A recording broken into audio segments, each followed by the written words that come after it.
Okay, so at the end of yesterday's video, or the last video on this radio, it was pretty clear to me that the radio was suffering from silver mica disease. But proof, I think I've come up just a little bit short on proof that it's silver mica disease. How do I know for sure? Absolutely for sure, it's not a tube, even though I've tested them, or these big capacitors. How do I know that? I don't know that 100%. Now I did pull out this tube, and that basically makes the, you can look at it, it silences earlier stages of the radio and eliminates them from a possible source. The most likely source is inside these two IF cans. With this tube out, this can cannot be heard. You know what? That may not be true. That may not be true. Since the breakdown is on the B plus side of the transformer, as long as there's B plus reaching the transformer, I think it could crackle. So I'm not sure now about that. It just adds to the uncertainty. So that does raise a more direct question: how to be certain about what the problem is here?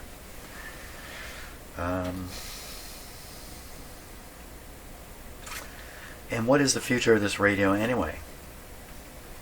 So I'm thinking that it's not worth the effort and risk to try to correct the problem if it is inside these cans, which I think I'm 95% sure it is. It can be done. It's just a matter of time and effort.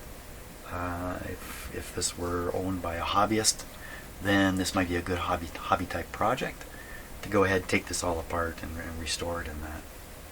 But what are you actually getting in the end when you make this radio work? You're getting a noise reception machine. That's what goes on these days with AM broadcast radio. Just a lot of noise. And if you're close to a station and it's strong, maybe you can sit and listen to it. But much of the time, what are you going to be hearing? Electronic interference and noise. So gone are the days where you can listen to one of these radios without the hassle of tremendous amounts of noise. So even if it is working correctly, it's not going to work correctly. So now there is an awfully good alternative here for this little guy, and it starts with the phono input on the back here. Why not enable it to simply become a Bluetooth amplifier? We could call it that. Abandon the radio part. That would include the part that's making the crashing sounds, and just concentrate on making the radio act as an amplifier. Sounds like a great solution to me. You can take your Bluetooth receiver and you can be pumping in a radio station through the Bluetooth receiver. This thing will sound just like a radio, but no noise, no crashing, better fidelity. Well, as good as you can get out of a little radio like this. So it's a little odd how this works though. You plug something in here and the sound is coming through out the speaker. What is stopping the radio sound from coming through and continuing on and out the speaker? A lot of radios will have a switch on the front. You switch it to different kinds of inputs. So you'd switch it to phono, that would cut off the radio. That's not the case with this one.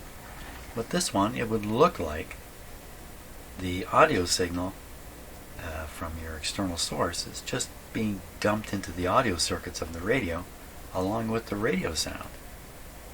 I have seen radios like this where the instruction is when you want to play your record player, that's what this is really intended for, you should tune the radio to a quiet place so you don't hear it. Well, there is no quiet spaces anymore on the AM radio. It's all noise-filled. And is there a possibility that the problem with this radio is not silver mica disease, but something entirely different, and I am just unaware? Like, for instance, could it be in here? So if this is making the crashing sounds, the breakdown sounds, this is a problem, because even if this is turned into a Bluetooth amplifier, this is still there. And pulling the tubes out, well, if you that's a typical thing you can do in radios, pull out critical tubes and see what happens. and make assessments. It's a troubleshooting technique. But in this radio, you pull a tube out, and it's not long before the radio is dead. For a while, it'll continue operating with the tube pulled out, with the power on and a tube pulled out. When I pulled this tube out, the noise continued. So my assumption is it's coming out of here. But it could be coming out of somewhere else. I could pull this tube out. This might be worth trying. We'll turn the radio on, we'll heat it up, get it playing, we'll pull this tube out, and that should cut off an awful lot. All that's left then is the circuits leading up to the output tube. Output tube, output tube. But we'll see if the crackle disappears then. And again, I pull it out and I've got moments to listen to the radio after that. Okay, let's give that a try.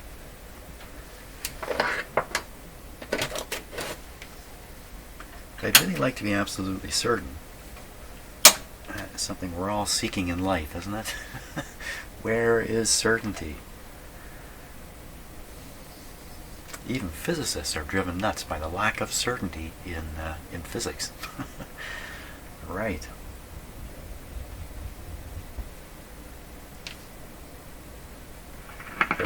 There we go. Bit of a hit and miss volume control here.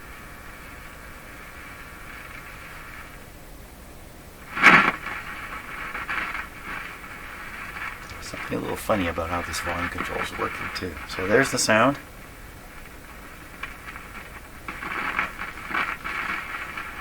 Certainly has all the characteristics of silver mica disease. We'll pull out this tube, cut the audio. Let's see what happens.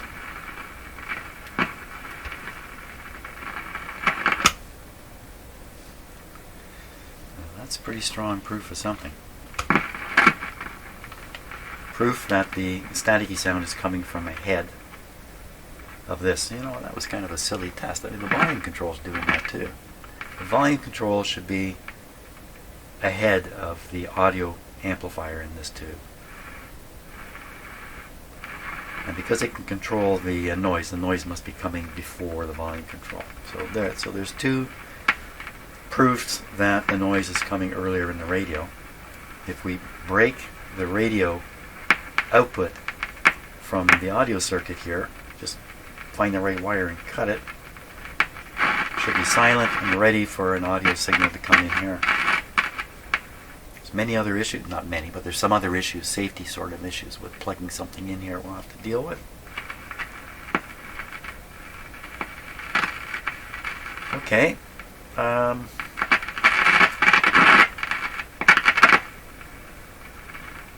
Another question. So suppose I break the output of the radio from the audio circuit so you don't hear this anymore, but it's still going on. What ultimately is going to happen? This could be now playing some Bluetooth music. Maybe it's going to go into regular service every day for a few hours. Maybe the length of time this thing's going to be operated is going to get quite high. So more time for things to happen. Is this thing on its way to assuming it's in here, a big short circuit? Is that you, Peanut?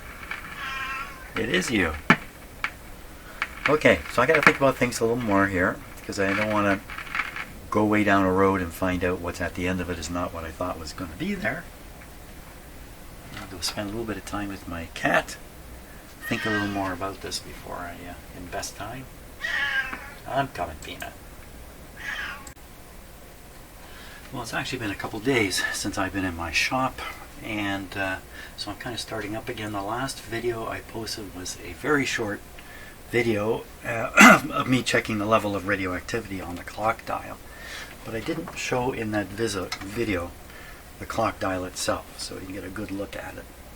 So you can see the white paint on this, and down here something has happened and it's all turned dark. Now whether this is still radioactive or not, I don't know. I didn't try to tease that issue out I just put the Geiger counter right in this area here. So I'm going to guess this is the one that's still active, and this is worn out. Is that why it's turned dark? Or did the paint fall off?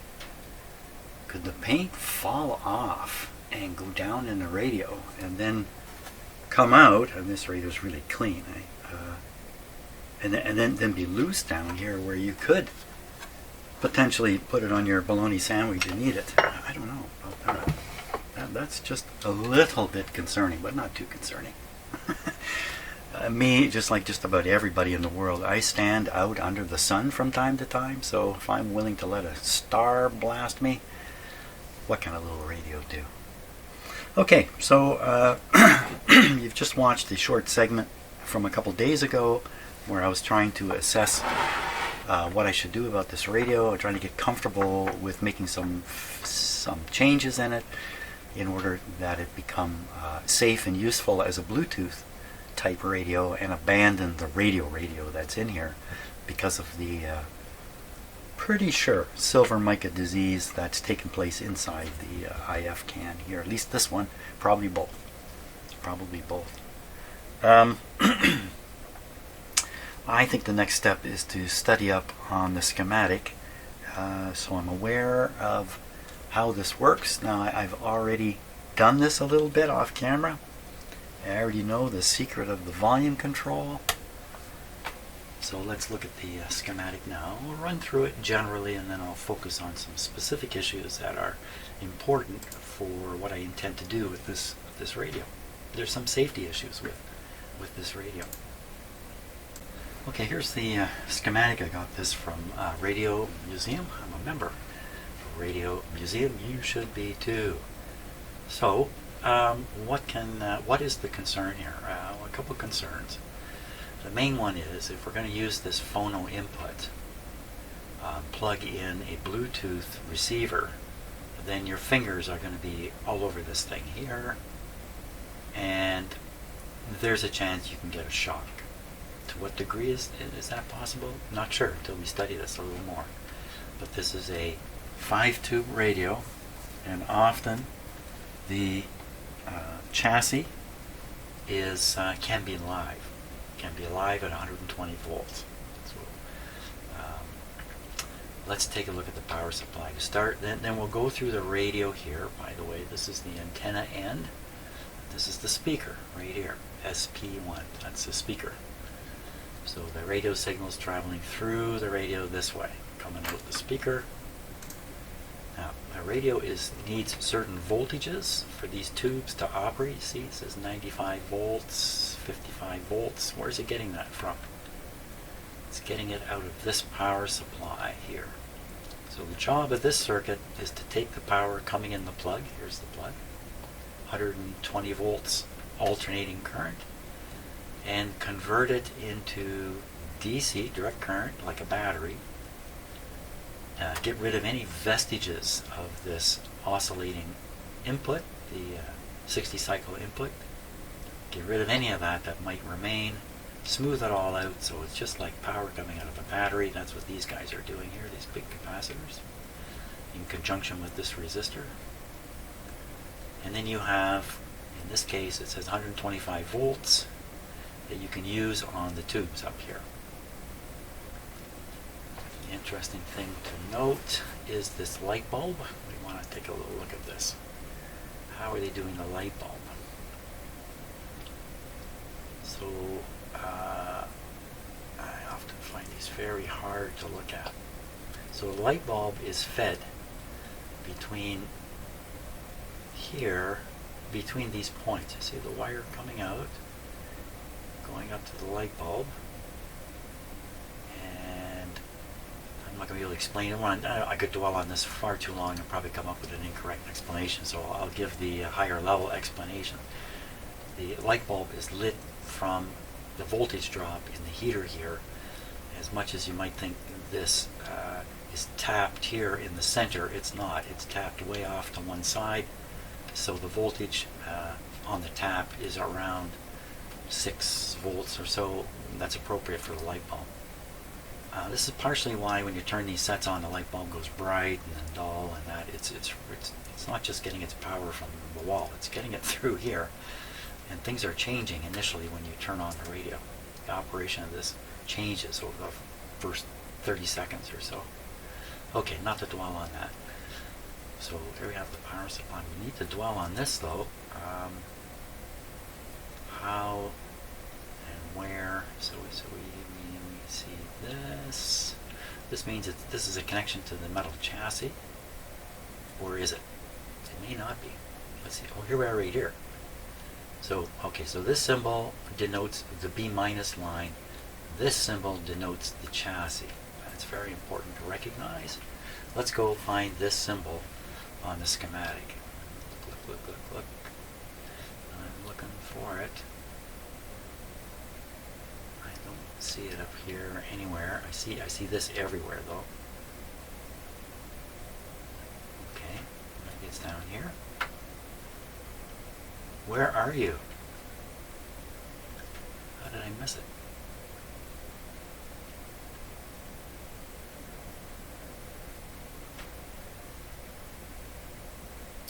Well, that's odd. This is showing no connection to the chassis. Maybe I'm just not spotting it here. It would normally be off this B minus line. Well, the chassis is... Okay, so I'm muttering at this point because I can't quite sort out what they've done here. A very important aspect of this radio is how is the chassis connected in? Son of a gun. Maybe I'm... Oh! There it is right there. Okay. So this is supposed to show you what's going on. So this, okay. So this is the B minus wire or circuit in the radio, and this is the chassis, and in between them is this capacitor. We must find this capacitor, C8. We must locate it and change it. Now, if we look at the phono output, we see the outside is connected to B minus.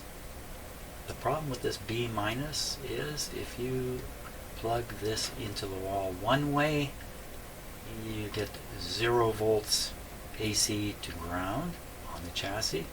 If you plug it in the other way, you get the killer 120 volts on the chassis, I should be pointing here, through this capacitor. Capacitor is shorted. Well, at that point the chassis is as live as it can be, and what, you're going to take your Bluetooth and you're going to try to plug it into the phono, and your fingers are going to brush up against this piece here, or some other way you're going to contact the chassis while you have your bare foot in your backyard, maybe out the window, and zingo, you're going to get one heck of a shock. It potentially is a deadly shock. Potentially. We don't want this. We want to be able to plug a Bluetooth in and out of this thing with wet fingers and bare feet and not get a shock. That's how we want this to come out. So it's a 50-50 thing with this plug. Plug it in one way and the issue, it really isn't there. Plug it in the other way and your radio's a killer. It also has to do with the on-off switch. This might be a little bit tricky to explain. So here's the on-off switch. If you turn the radio on, you connect this line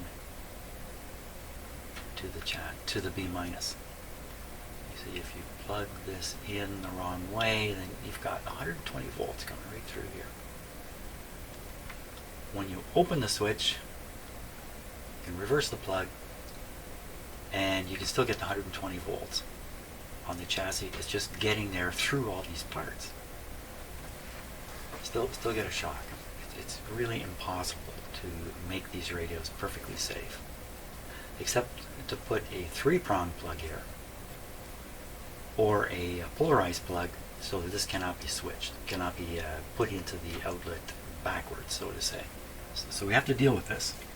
We have to stabilize this plug. Now, I've already thought about this for this particular radio. The normal thing is to replace the cord. I could do that, but it would be pretty ugly. The cord itself is in good shape, It just lacks the plug on the end. I think what I'm going to do in this case is I'm going to do something really cheap. I'm going to mark right on the plug which side should be plugged into the wide outlet thing. I think that's all I'm going to do. I'm going to literally write the word wide on here and instruct the owner to make sure they always plug this wide into the wide. I think I'm going to do that. We'll still take some other steps to, like, for instance, find this capacitor, make sure it's changed. We'll do all that stuff too.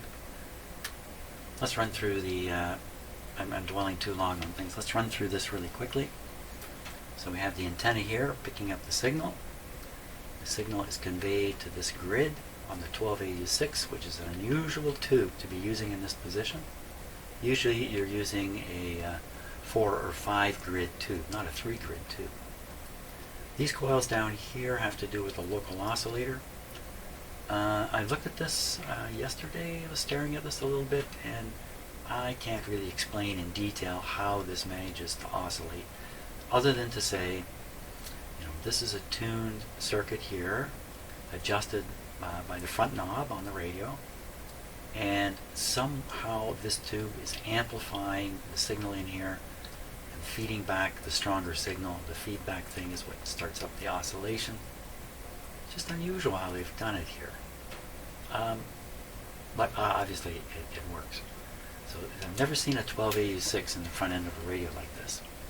Why they would do this, I'm not used the usual tube, which I can't think of what it is right now. 12BE6 perhaps.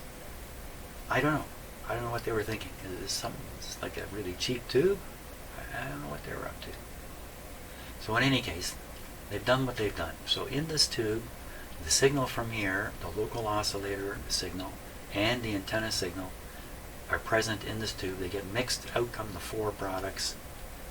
One of them, any one of them really, but one in particular, if it happens to be 455 kilocycles, it will be welcomed into the radio and will continue along through the amplifier, through this, out to here. You have a much stronger 455 kilohertz signal here. It gets into these diodes, gets rectified. When it's rectified, it's possible to recover the audio signal in such a way it can be utilized. That's what's happening with these diodes. That signal now with the audio is fed down to the top of the volume control. Things get a little weird here. So you have a signal coming in the top. The normal thing would be to ground the bottom of the volume control. But that's not what they've done. They've got a tap on the volume control with a ground here, halfway or 1/3 of the way up the volume control.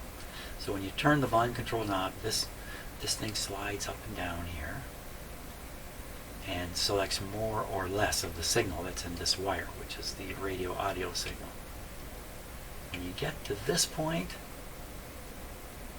there can't be any signal to pass on this wire to head off and make it all the way out to the speaker. But the volume is not set to 0 yet. You can lower it even further. You can turn the dial further. Now, if you remember, when I played this radio, I was able to turn it down. All you're hearing is the crackling. But turn it down till 0, and I turned it so the crackle is 0, but there was more room to turn it down. And when I turned it down further, I got a hum. So this is a very tricky way of using the volume control. I guess in the instructions it must talk about this, in that you can think of the volume control as actually having a center 0. I don't think it's in the center. I think it's off on one side. The center 0. So you want no sound, you would put the volume control in the center or up against this ground point, wherever it is. Now, if you turn the volume control one way, the radio comes on. If you turn it the other way, the phonograph comes on. That's what I think they've done here. It's a cheap way of solving the problem of the phono input. You don't need a switch. You eliminated that from the radio and all the wire associated with it. It's almost like an automatic thing. When I turned the radio all the way down on the volume control, we could hear a hum. The hum is coming because this was just wide open here. It's not shorted out or anything. And so there's a bit of an antenna sitting here. And it's picking up stuff from wherever. Even out of the radio itself. But probably just stuff in my shop. Computer interference sounds, whatever it was. It sounded like a hum to me. And presto, that'll come out the speaker. So that's why when you zero the volume control down to the bottom, you get a hum out of this radio. Very unusual. Now I'm going to abandon the radio. So this signal coming down this wire here is going to be wasted. Why is it going in here?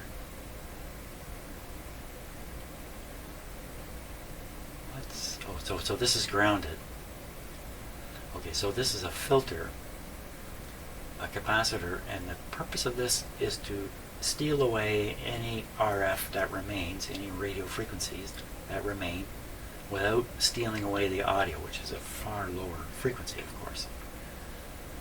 That's what that guy's doing. Okay, fine. So I'm going to want to just interrupt this. Interrupt it here, anywhere. So no radio sound reaches the volume control. We could then leave everything as is. The volume control would work backwards. So if you turn it all the way counterclockwise, it would be full volume on the phono input. And if this really is 1/3, 2/3, then just a little bit of a turn on the volume control, and you'd be full volume. Perhaps I can rewire this so that the phono input is connected to the top. I could cut this away or move this to the bottom.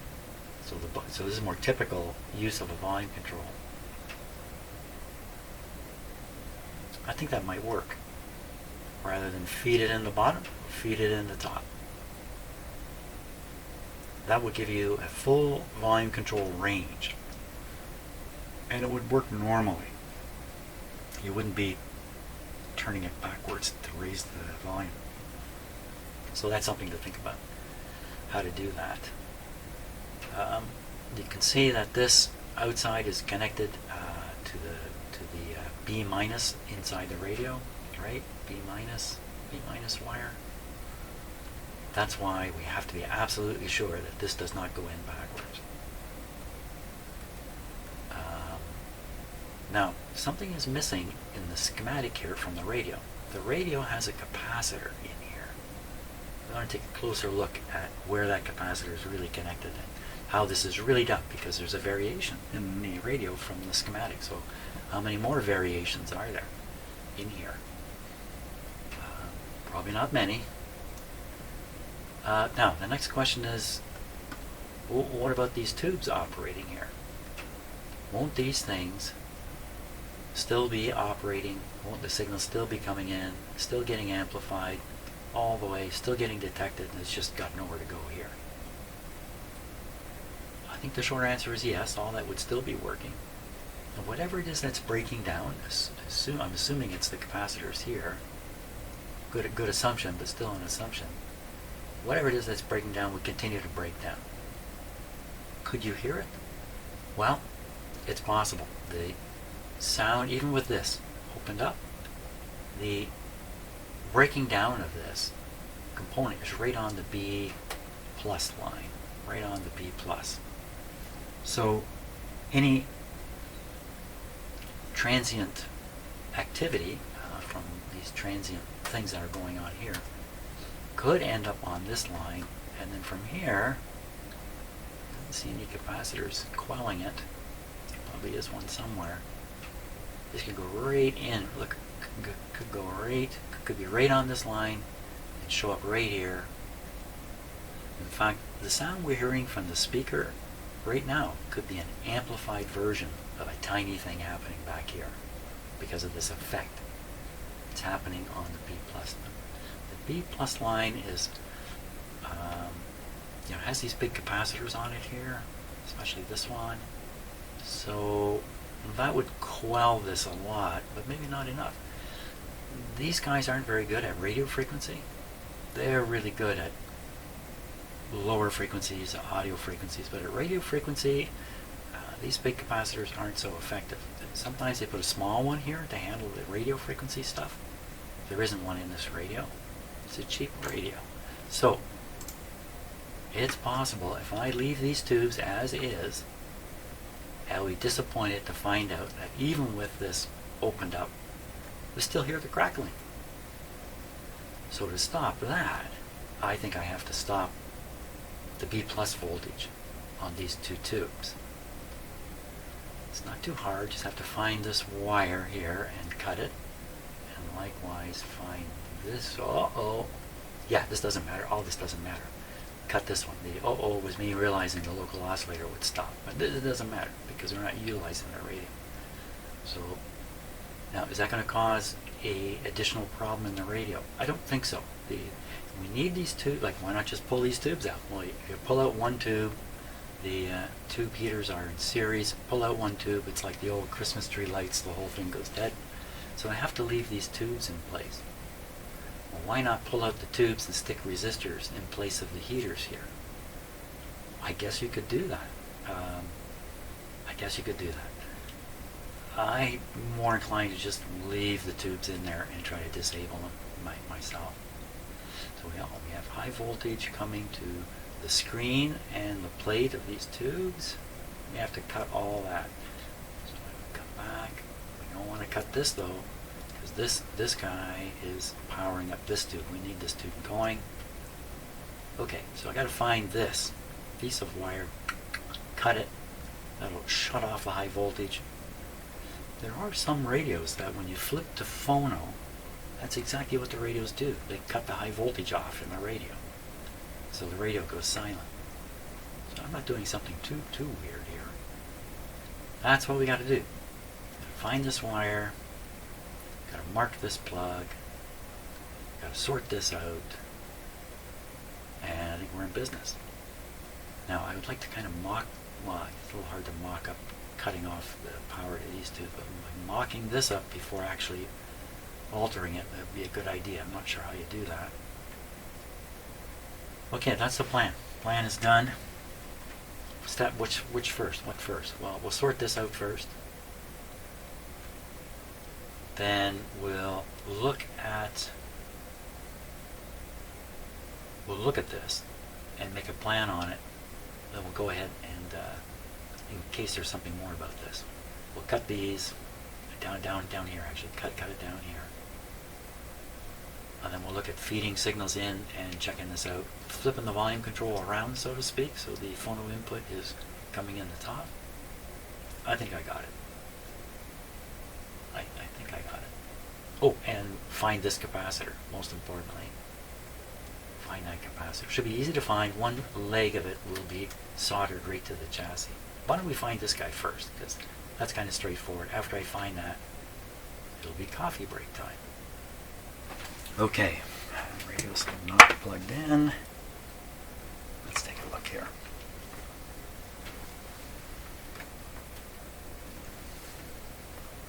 All right, solder to the chassis. Trying to spot that in this radio. It's a little bit different.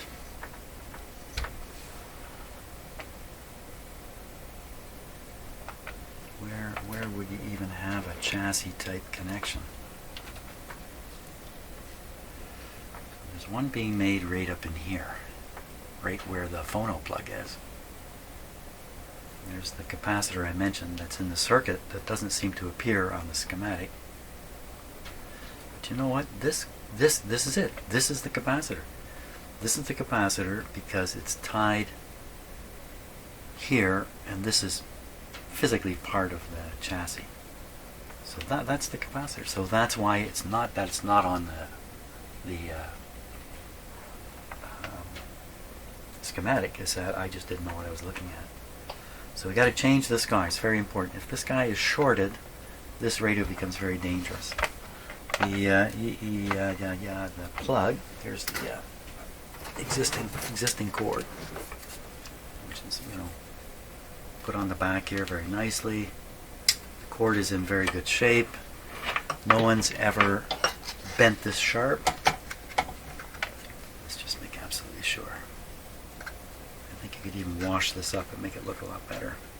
So my plan will be to identify which one of these you want is best plugged into the wide brown and mark it right wide on here. That's a what's called an administrative solution to a safety issue. Not to be well respected. That's right. In other words, I'm setting a rule, and people have to follow the rule, or safety is not maintained. Safety by rule is a low form of maintaining safety. Okay, well, we can change this guy out on the schematic. I didn't notice. I'm just going to take a peek here myself. It's a 0.05. So we're going to put a 0.05 in there, brand new. And we'll take that and we'll test that capacitor out and just see if it was leaky. Not only could it be shorted, but more likely it's just leaky. And it's sort of like a partial short taking place in it. You're going to get a partial shock. It's going to partially kill you. So let's go on. Oh, I said something about having coffee, didn't I? That's what's next.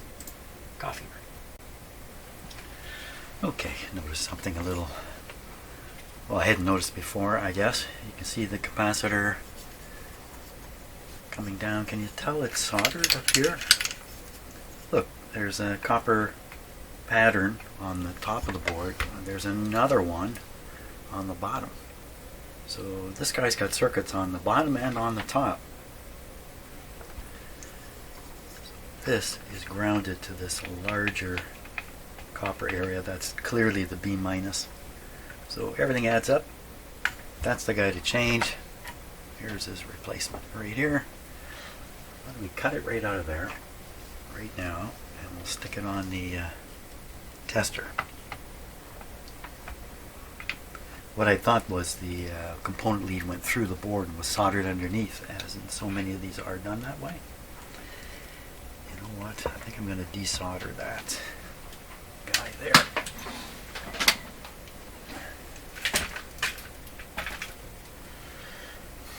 I think I can just pull it off. That's what I think.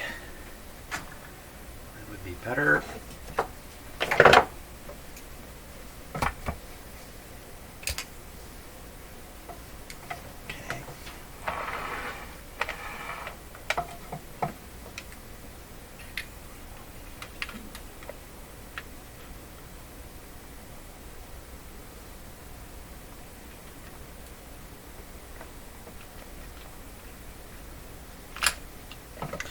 It does actually go through the board, but there's nothing underneath for it to connect to. There's no trace under there or anything. So I guess they just put it through the board to give it some physical stability. Okay, and I'm going to cut it off this other terminal. You know, I'm going to pull it out too because it sure looks easy to remove. So, you know, most often these leads from parts are wrapped around terminals, but this just looks like they just shoved it through and soldered it. Yep, that's all they did. Get out of there. There we are. So that's a 0.05 capacitor. Let's give it a test. He says, grabbing the hot capacitor. Watch out, man. So what we're going to do with this device is apply a voltage across this, and then we're going to detect any current that's leaking through it. There should be none. Let's try this. Let's try it. Here. I think this lead might be in trouble. But okay, we'll hook it up. The first voltage we're going to apply is 50 volts. A good capacitor, the moment you apply the voltage, the magic eye here is going to close, and then it will open pretty quick with this fairly small capacitor, just like you see it, like that. If there's any current leaking, this won't open. It will stay closed part way or all the way, depending upon how bad the situation is. My guess is I'm going to hit the switch here, that eye is going to close, and it isn't going to open. Here we go. And it opened. Okay, up to 150. See, it's not opening now at 150 volts. for sure, a good capacitor, a brand new capacitor like the one I'm going to put in, I can raise this all the way up to 450 volts, and this thing cannot detect any leak through it. It's a tired old capacitor. Now what would that leak do?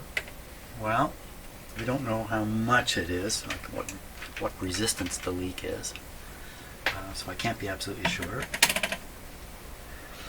But it would make it more, it would allow you, if you touch the chassis and ground yourself, to get a heavier shock, especially if the power cord is not plugged in the proper way and the switch is in the wrong position. That's an awful lot of things there. Okay, so I'm going to install this guy, and that'll be step one. Done. Okay, that step's done. Nice new yellow capacitor installed. Now the next thing is, I think, to examine the volume control and make a plan around it. So here is the volume control. There is the ground that's part way up the control, so to speak, a tap. So this must be the input side. It has a shielded wire, shielded with this metal spring. You notice the metal spring is not connected to anything here, but it's touching the chassis there, and it's soldered back here, back here, soldered back here. So it's not soldered at both ends. So this has got to be the radio signal input coming, and then if we follow down from here, we can follow that. So it's the shielded wire. Oh, that's right. So this is coming into one end. The other end is this yellow wire. You're going to follow the yellow wire, follow the yellow wire. The yellow wire disappears into the board. So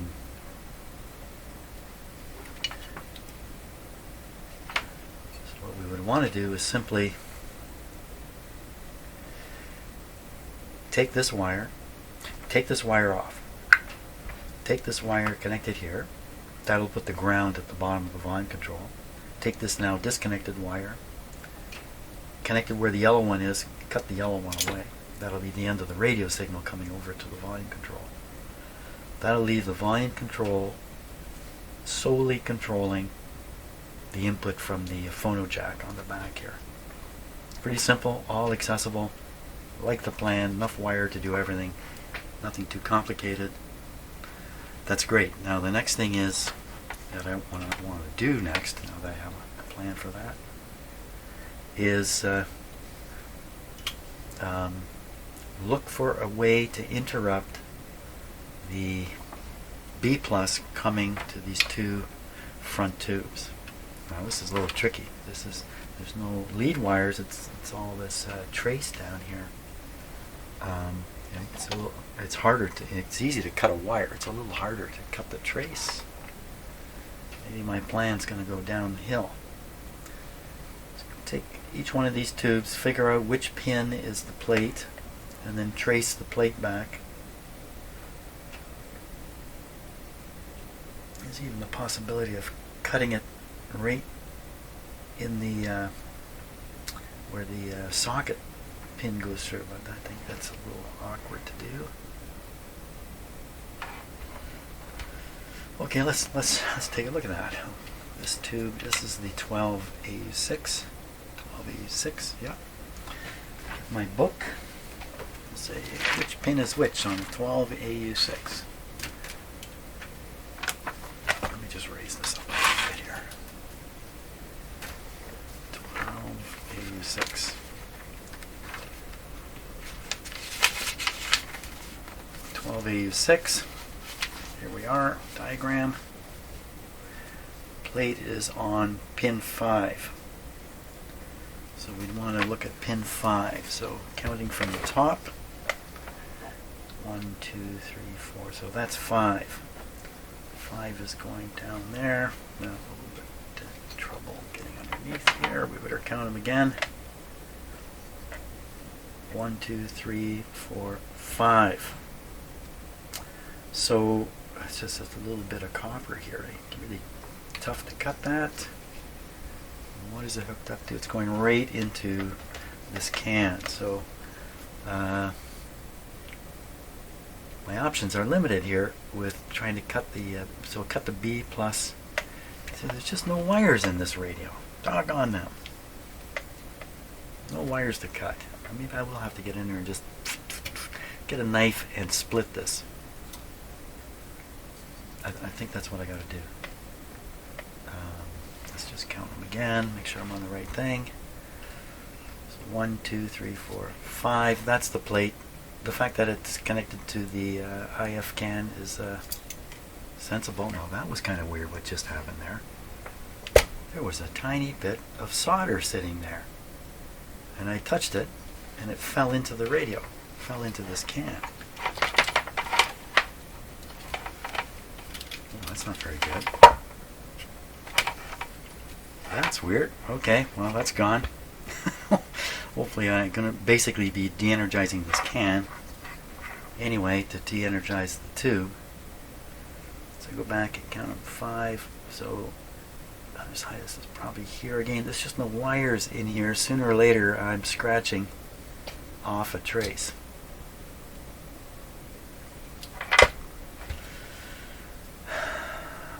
It's probably better to just scratch.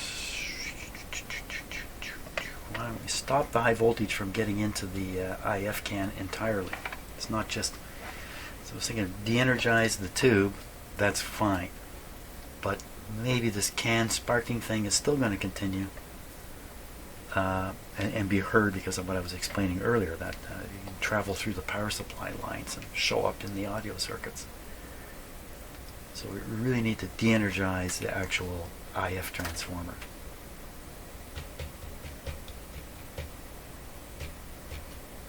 Can't do it with my finger. Well, that's not as easy as I'd hoped. I think I'm going to stop for a little bit and ponder the situation in case I'm not thinking of an option here. Sometimes one of the best things you can do when you're trying to make a decision is realize you can delay making the decision.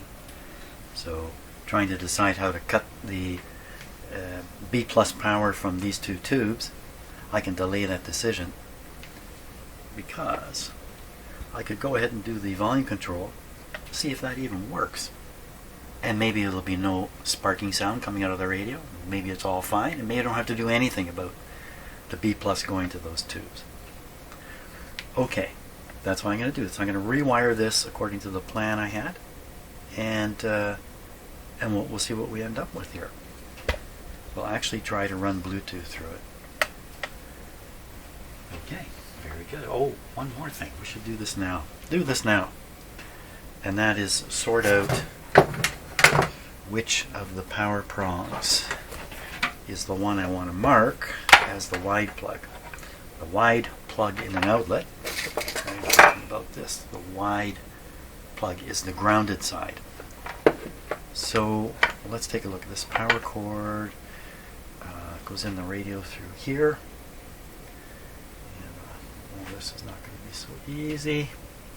So we have a wire coming from this terminal going over to a position with a large capacitor on it.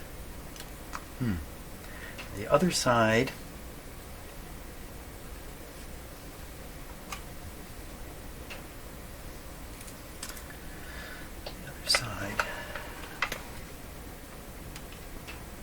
there's another wire here. What's going on there?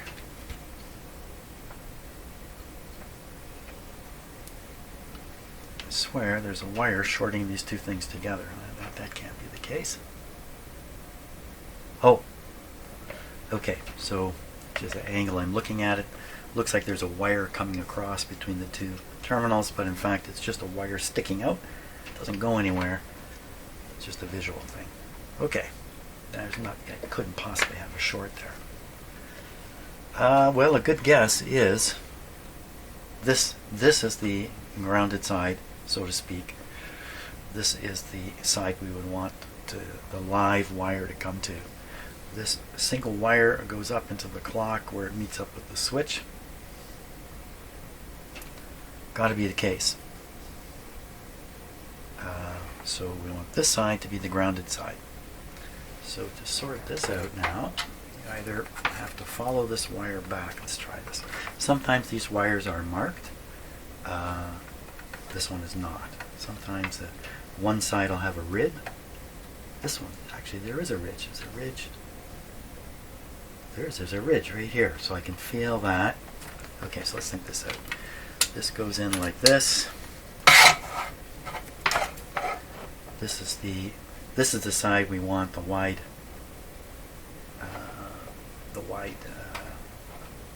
outlet. See on, can you see that in the camera? There's actually you can actually see a little line there where there's a rib or a ridge. So it's a smooth side that should be on the wide. So I take this, feel in here. Yep, I can feel it right here. This is the side that should be plugged into the outlet, so this is going into the wide. So I'm going to get my pen out. I'm just going to put a dot on it right now. Put a dot right on the blade. Line there. Because I'm going to wash this cord and make it look a little better. Yeah, I think that's all I'm going to do this. Leave it original if possible. It's not the best arrangement. You know, I'm sure a lot of repairers would say, no, put a 3-prong plug on there, etc. But I'm not going to do that. I'm going to wash that cable up. Okay. Okay, let's first remove the lead that's carrying the signal from the jack on the back.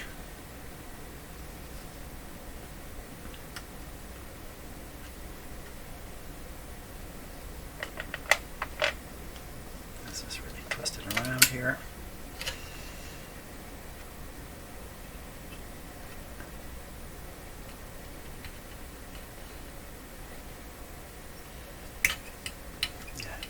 Going to cut this in the end. And struggle away trying to get it off, straining and stressing all the connections when the cutters will do the trick.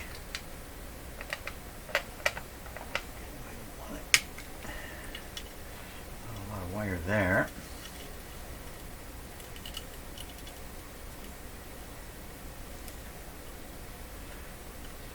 I want to connect this where the yellow wire is. I'm going to use, because this won't reach now, so I'm going to use the yellow wire. So the yellow wire comes up here. We're going to cut it. This is the wire that's carrying the audio from the radio. Not anymore, it's not. Pull it out.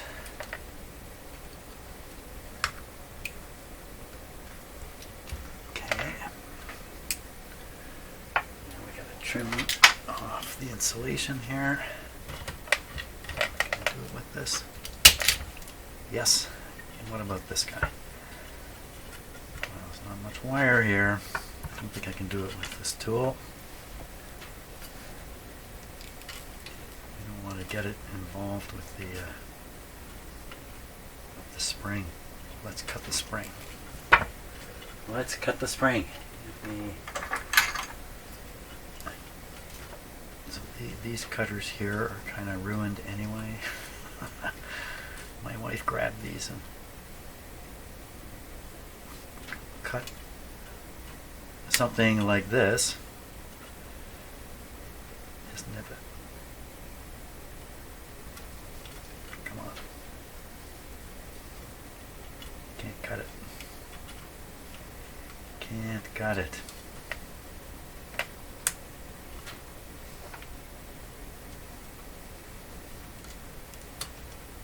There we go. Now did I expose some of the sharp edge from the spring, the shield? There we are. I just need to bear off some wire here. Well, these aren't the best cutters for that. These are better.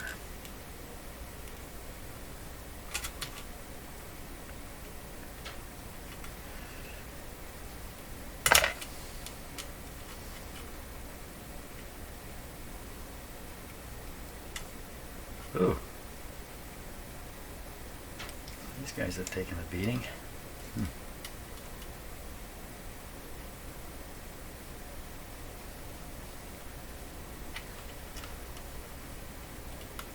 There we go. We'll just get those guys to meet up here. We'll do the hooky thing. Make a hook. Make a hook.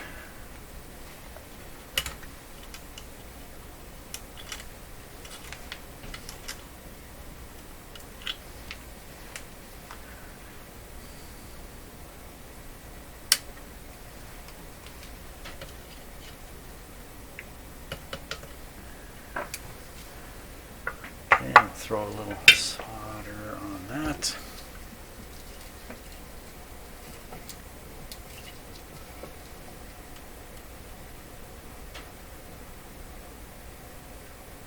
Really can't be absolutely sure how well this is going to work until I have it done. So that's what we're going to get to. Now we got to take the ground off of here. And I'm just going to cut it away because otherwise you're straining and stressing the terminals trying to get the wire desoldered from it.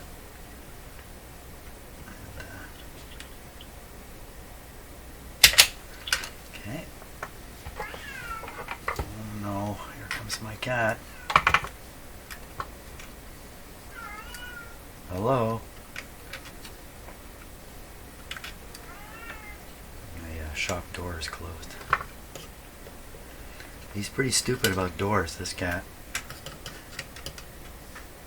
The door can be sitting there, you know, and nudge it open. He won't. He won't nudge it. He's never discovered that he could do that. He just stands outside saying hello. Peanut, you gotta hang on.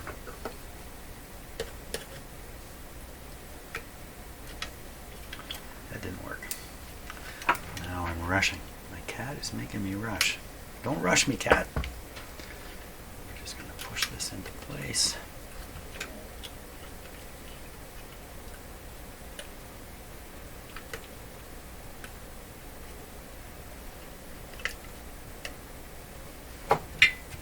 Is at the risk of getting my fingers too hot.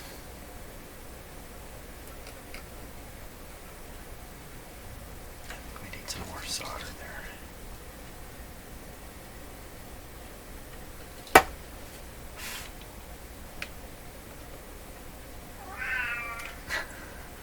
I haven't forgotten about you.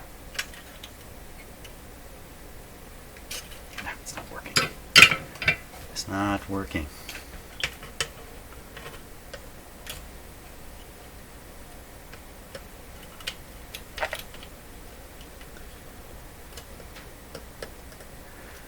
My nature is to rush at things, even though it might not look like that on these videos. When the video's running, I take my time, I think things through. When there's no video and I'm just doing other stuff, I'm a rusher. I rush at everything. Except going to play with my cat. I'm not rushing at that. Okay, you going to stay on there or fall off? It's going to fall off, of course. And you wrap these things around the terminal. They have solder on the terminal, so you're wrapping it around solder. Then you get in there and melt the solder, and what you wrapped, it just falls free. There we go. We have the ground on. Oh, no we don't. Look at that. Just a wee bit too soon. Peanut, stop brushing me.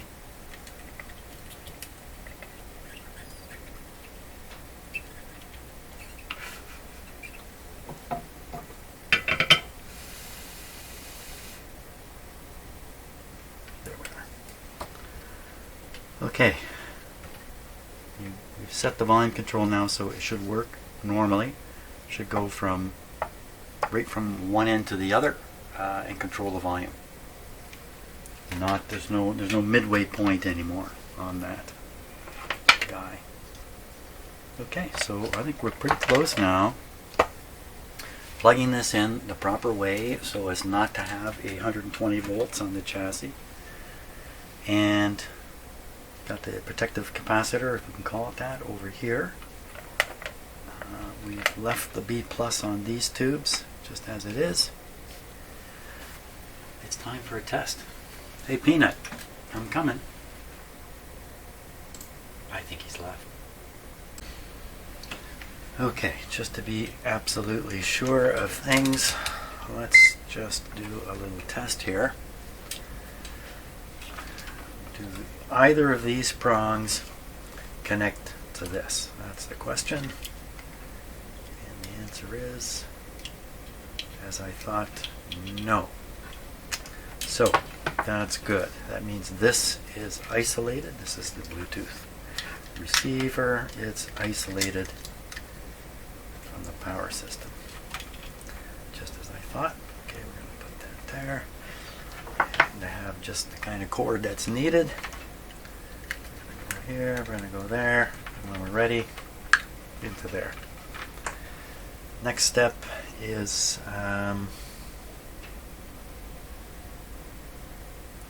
connect the power. Okay, the power, I can't remember. I don't remember. How can I not remember? So one of them comes through the switch here.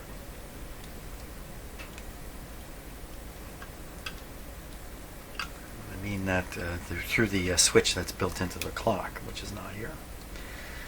And yeah, goes here, of course. Too many black wires in there.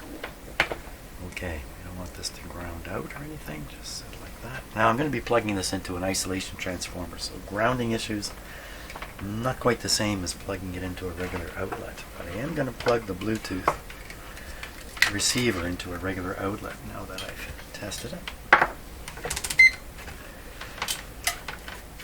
So we have the power, and we just need to put some speakers on it, or a speaker on it. Oh, it's still connected. Okay, so the speaker's hooked up, power's hooked up. So what will happen? With nothing plugged in here, the way I have it arranged, this is more like an antenna now, and it may pick up audio level interference noise and may come out of the speaker because I have nothing plugged in there. Just clear away everything here.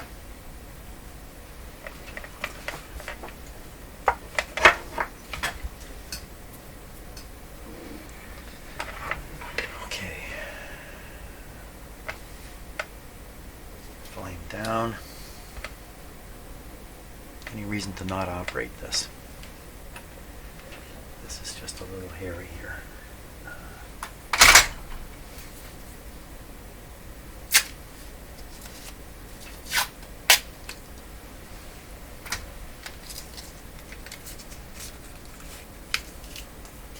Okay, that's a little bit better. Volume down. What is going to happen? We don't know. Do these things. Power on. Okay, so you didn't see that because I didn't have the camera up, but the dim bulbs came on and went down again as they would normally. I see the tubes are heating up. Gotta straighten these up. Do we hear a thing? So, listen, you still hear the static.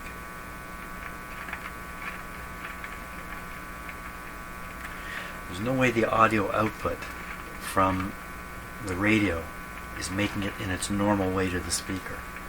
So this sound has to be working its way through the power supply and showing up kind of accidentally. Okay, but I think it's no longer related to the volume setting. Wait a minute now. Wait a minute. There's dirty volume control here. Can we continue with this? Yes, we can. We can. It looks like I'll have to remove the B plus voltage from back here, my original plan. It looks like I'll have to do that to get rid of the crackling. Okay, let's rotate this around a little bit. Now, Where'd my voltmeter go? This is my Allen meter.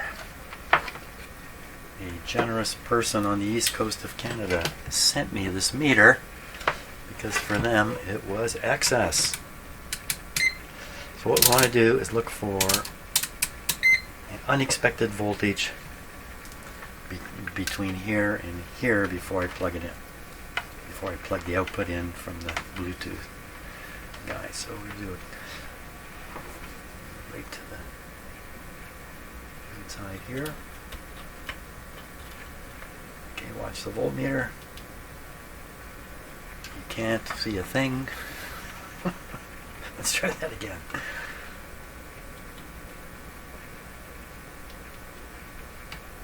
So 9 volts of nothing. 9 volts of nothing. That's nothing. If that's at 120 or something like that, or even 60, I would be a little more hesitant. 9 volts is nothing. We'll plug it in. Okay, I'm going to plug this in. Yeah, so when the volume goes to minimum, there's an open circuit takes place in the volume control, making that hum come. There we go. Anything bad happening? Let's turn up the volume a little bit. It should go away as soon as I push this in. There we go.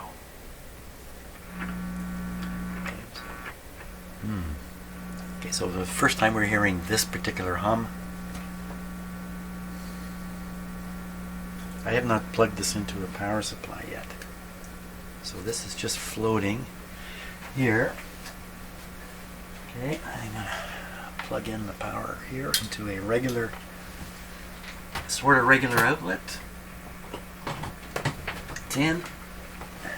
Okay, this guy is now on. Oh, there. Well, that's a good sign. Okay, I'm going to go and get my phone and we'll play something through this. Okay, so I'm assuming I can clear the hum with a little more work on the radio, so we're going to ignore the hum. The question is this arrangement going to produce enough volume from the speaker? So the video I'm going to pick is this fellow's here. Get his face up there again. I watch lots of this guy's videos. I'm going to pick that. Bluetooth is on. There it is.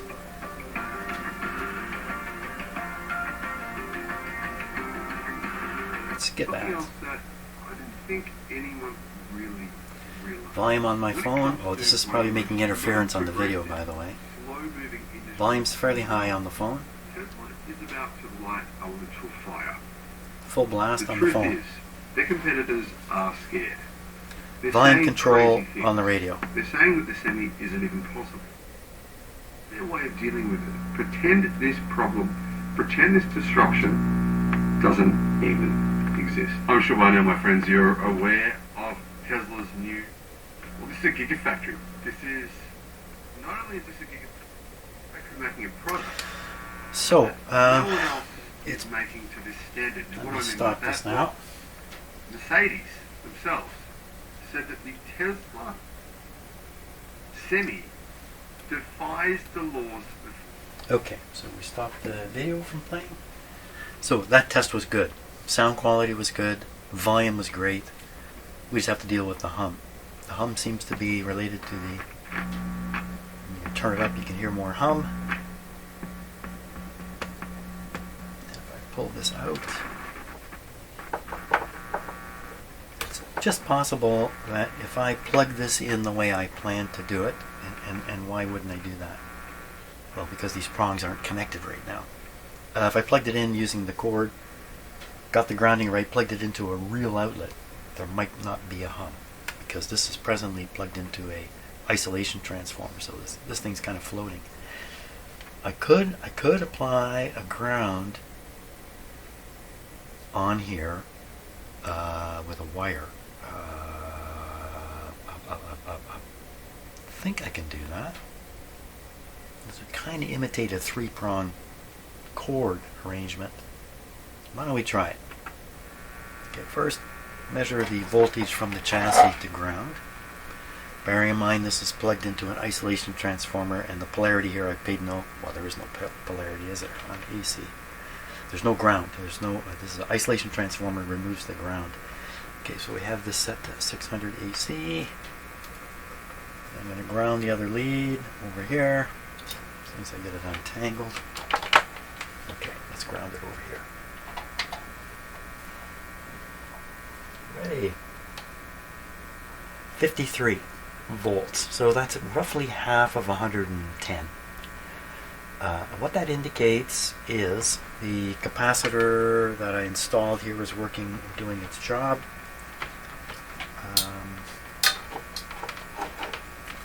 Not really. I need to plug this guy. Which means I need to resolve the ground here again. Okay, power off. I'm muttering. I'm going to arrange it so I can plug this into a regular outlet and have the polarity the same as what I've arranged on the regular power plug. Let me just take a moment to do that. Okay, so this is has a wide prong. The wide prong is here. This is the grounded prong when you plug it in. The wire has a rough side and a smooth side. So the rough side is the grounded side. The rough side comes up here to the red connector. The red connector is connected to a wire which is going down to the main grounding on the top of the board there. I can see it. So in fact, this is ready to go. I just have to plug this in. Is there anything else attached? Nothing else attached, just the speaker, and that's an isolated thing. So I'm going to plug it into an outlet here. This is going to come on as soon as I plug it in. There we go. Okay, it's coming on. Take the voltmeter. I can't turn this off with a switch right now. The switch is in the clock, and so I can't switch it off easily. We're going to look for unexpected voltages here. Look for me making a mistake. Okay, grounding one lead of the meter, the other one onto the chassis. You see a 0 on the meter. I can't reverse the plug. I could reverse these and try it again. Why would I bother? I'm not going to bother. The hot wire is this one right here. You should see 120. There it is. Okay. I've got it arranged so the chassis through this capacitor I put in is connected to the grounded side of the incoming power.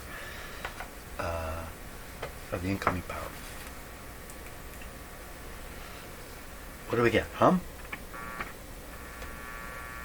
Okay, so we're getting, so that hum we heard is gone. What we're getting is a high input impedance,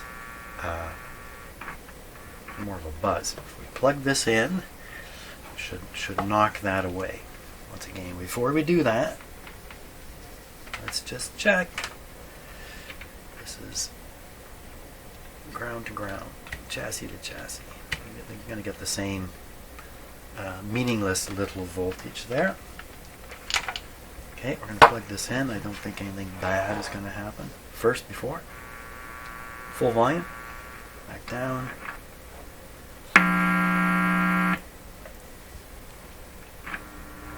Okay, so we have that hum.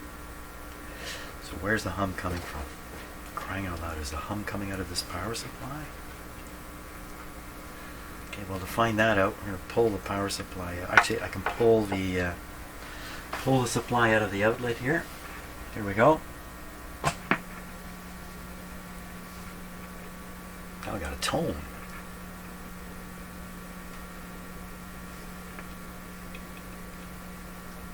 Ooh. Where would a tone come from?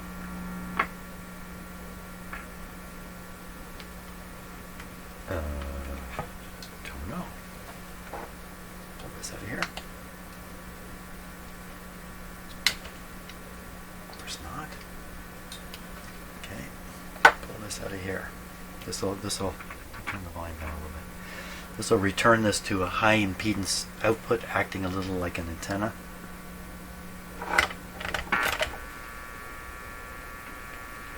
Well, the hum seems to have something to do with this arrangement. Just right out. That's okay. That's a tough one. What's doing that? I don't know. It's possible because this is actually isolated from ground itself. But this thing itself is like an antenna. Then if I moved it around, the hum would change. I don't think that's going to happen. Just plug this back in. Turn it up.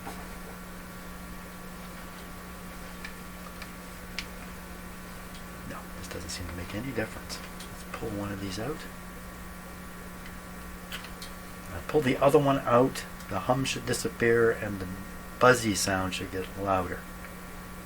That's exactly what happened. Why is this thing producing a hum? Okay, if I insert myself, okay, that's just more, that's not a low hum. Why with this? I have this long wire here. Let's disconnect the wire. Okay, so it's just a box now. It's a box of nothing. A box of nothing. Plugging this in will lower the impedance here and make the buzz go away. I think it's a hum.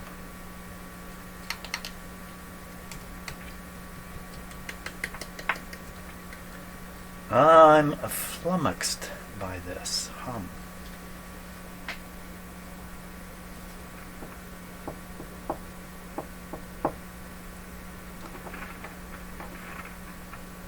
And where'd the crackle go?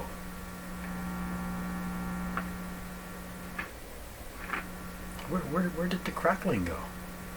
He says once again. Mysteries abound.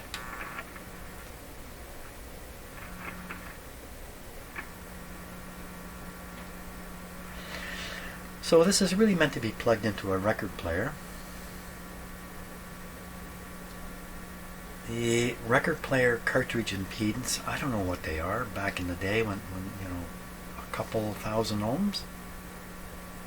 The impedance here is probably 50,000 ohms.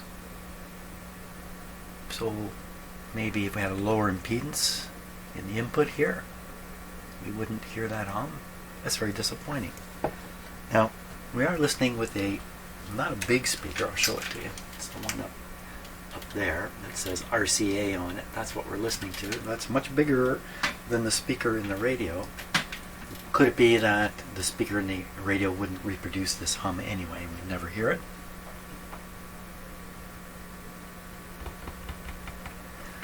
I don't know. I don't know the answer to those questions right now. I think I'm going to call it quits for today. I was really hoping to get this thing all done.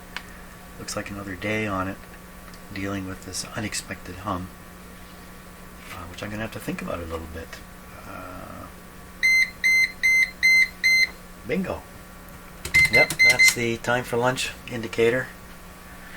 Great. Well, yeah, I'm going to stop for today, and I'll just carry on tomorrow and try to see if we can get this thing to be hum-free. Okay. Thanks a lot for watching, and see you in the next video.